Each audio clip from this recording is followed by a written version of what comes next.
Good, great. I'm Sally Augustin, and I'm trained as a psychologist, and I'm a fellow of the American Psychological Association, to give you context for my comments today. I am an applied environmental psychologist, which means that I work with people who are designing either places or objects or services to let them know how aspects of the physical environment, like colors, etc., will affect users' thoughts and behaviors. And the project that we're going to talk about today came to be when I went to visit Melissa at her WeWorks offices in New York City.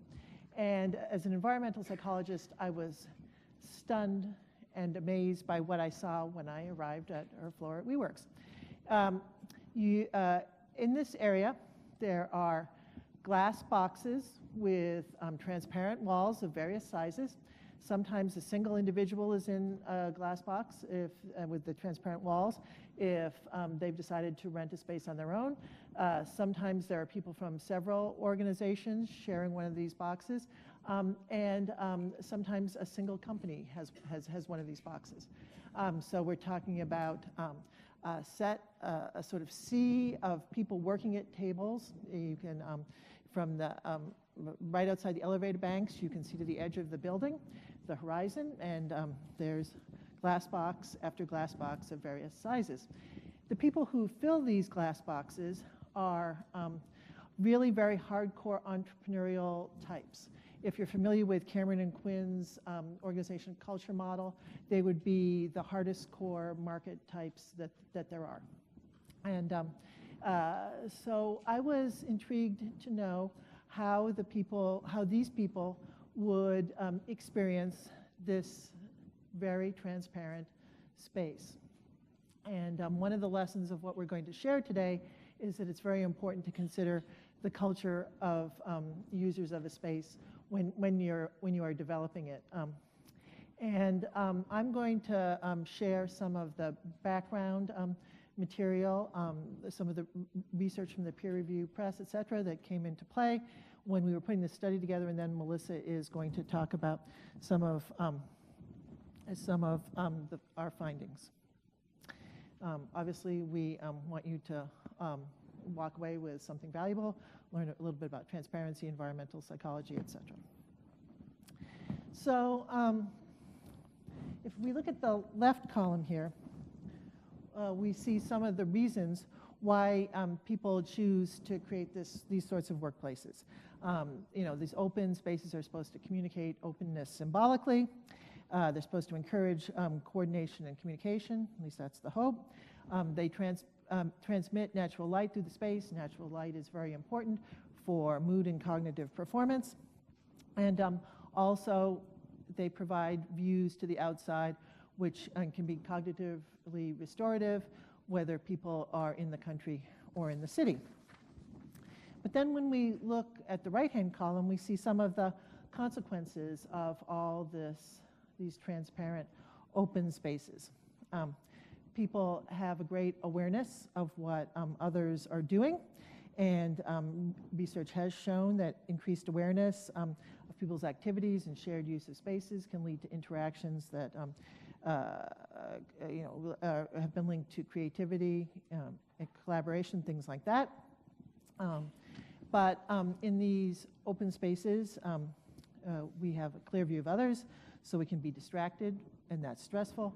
And in general, there are all sorts of opportunities for discomfort in this environment, because being around others is very energizing, and also there's really high visual complexity.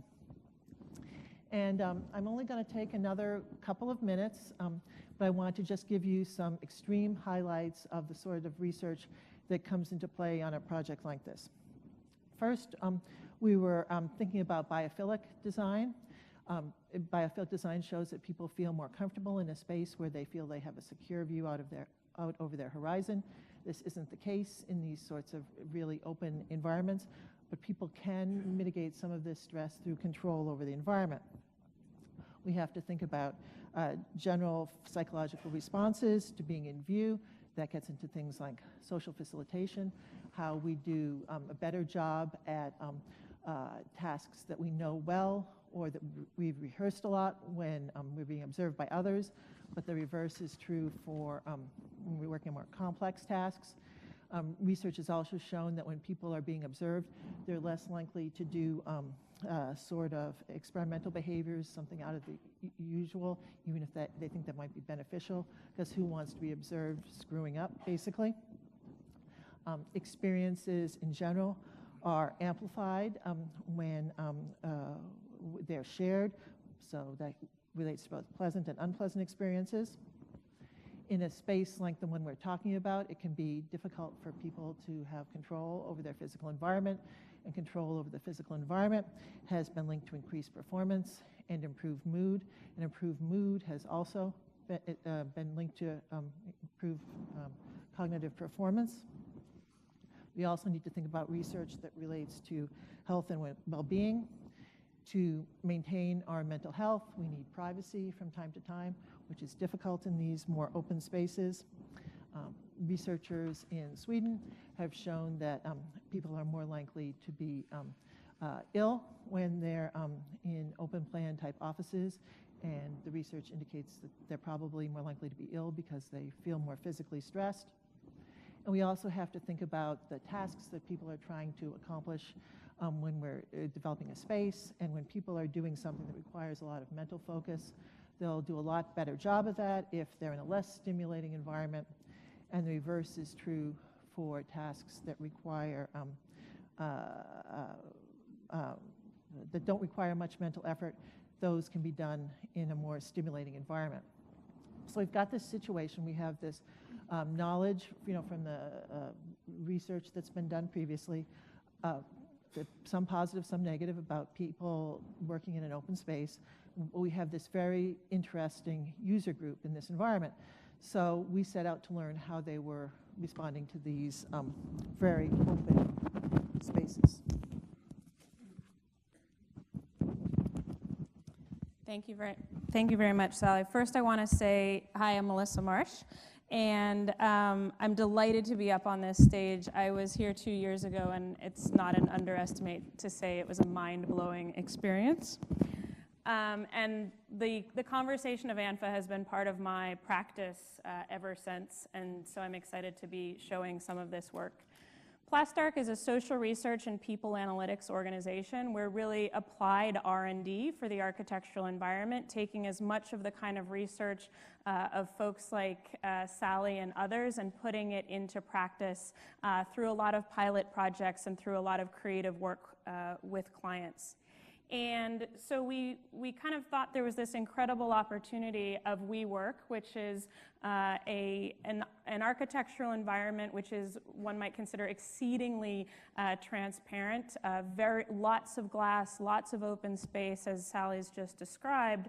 But it's really mediated by the fact that people, by and large, have almost total choice about how to work within that environment and have much more significant degrees of control over that environment than in a traditional corporate or even academic or educational environment. So this is, from our perspective, a real testing ground, a way to look at people's behavior in environment, the material that they put up, and to collect evidence of what people's sort of natural responses to many of these experiences. And as Sally has very closely pointed out, it really seems to be an opportunity to untangle this question of the benefits of transparency and the complexities or the challenges for the individual in that context, something that we're up against in the office and corporate environment design quite regularly. So we took a close look at many of these points, really to identify what are the features that are beneficial of those transparent environments and what are the risks that we're taking when we're designing spaces in that model. Our view is also that we can measure anything that if we look in a quantitative way at what might seem to be otherwise an architectural or a design phenomena, that we can untangle it. And so what we decided to do in this study was first to identify what screening would look like. What would it look like if people were intending to protect themselves because the space was too transparent? And so we inventoried an environment with the vocabulary identified here, looking at what modifications were made, what surfaces were used for those modifications. We organized those by space type, and we've actually been also doing some work in looking at desk orientation. I'm not going to go through the desk orientation results, but suffice it to say we have been studying how people chose to arrange their desks within that environment. And we've also been asking them about what drove those choices for a more communal environment, for a more individual environment, et cetera. But I'll go back to the question of screening. So the first thing that we did was to identify what surfaces could have been screened by the occupant groups: the front of the space, the interior separating walls of the space, or what we call the party walls, again, transparent walls, but between different residential units. For each one of those, we identified a typical condition. So what is the starting condition? And then what are various modifications? Both modifications that would have been done in consultation with WeWork, meaning someone might call up and say, I'm feeling overexposed here, can I have some more screening? Or the instance of people doing self-screening and the various typologies of that. So this is the original condition for front walls, for interior walls, and for party walls. That was our baseline or our starting point. And then we coded for the different typologies of screening or material on those surfaces that might be found. We coded those as either those that seem to be intended for visual privacy, acoustic privacy, spatial needs, meaning storage, but it might go up against one of these transparent surfaces, branding, or things that might be expressive to the environment outside of the unit, internal context or content, which might be people sharing information with each other within the environment, and then finally writing, very momentary content, but still creating a screened condition. So some examples of what each of those might actually look like is represented here. Obviously, there's a pretty much one-to-one ratio or relationship between what we coded and the kinds of things that we coded for. And then also, if we had questions where we weren't sure what something was, we were able to access the occupants and ask about materials in their environment. The other thing that we did was to organize the information by what is the type of the space. And so this is also indicative of the work group. So the spaces include single offices, multi-offices, standard suites, and mixed suites. And you can see here that there was a total of 243 units that we assessed, so a pretty good volume of space and a reasonable distribution except for the mixed suite, which is where there's different companies co-locating within one single environment. There aren't very many instances of those. So this is also giving us a chance to see how behavior changes based on what that team or group unit is in relation to the desire for screening in the work environment. So a sample of what we would have coded for each of these environments. So this is a standard suite. We're looking at internal wall, which is screened in something that's apparently for visual privacy. And then the front wall seems to be screened or obscured, one for spatial or storage needs, and one for branding, something that's clearly externally focused for someone walking by the space, sort of a storefront condition. So really what we discovered here with the full inventory of spaces, inquiring if we were unclear on what things might be coded by, First of all, that standard suite where there's a team or a group of people working together was the most frequent case of the interventions or the screening instances. And within those, the highest categories were here in the screening, so something that seemed to be intended to block or to create a space or separation.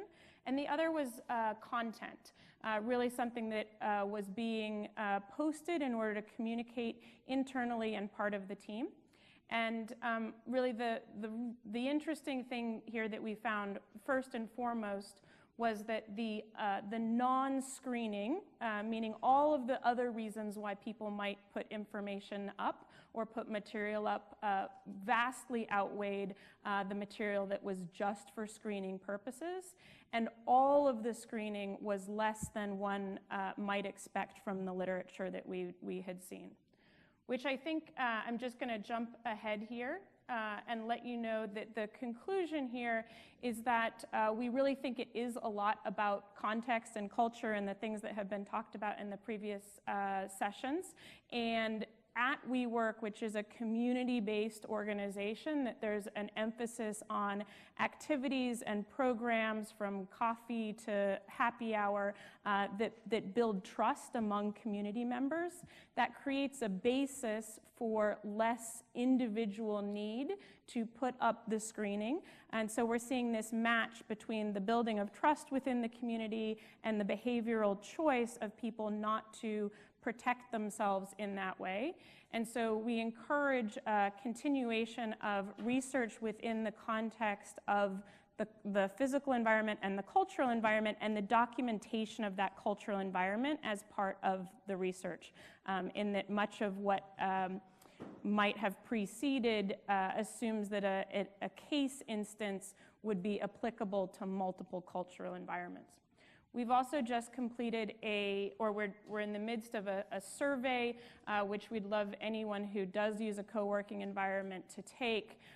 Part of what we're also discovering in that survey is that we see another reason for people to be putting up information, and that is a preference for visual complexity, that people are actually putting up material because they want something interesting to look at, again, not necessarily to shield themselves. So the importance of both collecting the data from the observation and from the conversation, which informs the why we see these happening. Thank you.